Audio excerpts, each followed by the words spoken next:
How to log in to WeChat account. So if you want to log into WeChat account, then first you need to install the application from your Play Store or your App Store.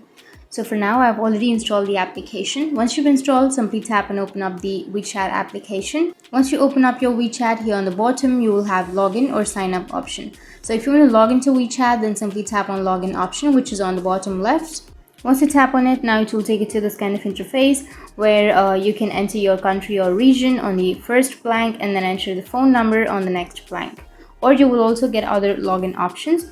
Simply tap on other login options and then you can log in through your WeChat ID, email or QQ ID, or you can log in with your Facebook account. So I'll be entering my mobile number. So first choose the country or region and then enter the mobile number. And then tap on accept and continue. And here you need to enter your WeChat password. So you can log in with your SMS verification code if you don't remember your password.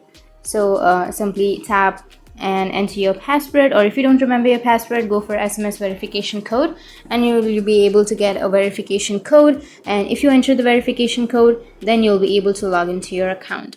So for now, I'll be entering my password, or you can go for get SMS and you need to slide the puzzle. You need to slide to complete the puzzle. And once you've done that, you will receive a verification code to the mobile number. And after entering the verification code, simply tap on login and you'll be logged into your account. So that's how you can log into your WeChat account. And if you have any questions, feel free to comment below. Thanks for watching.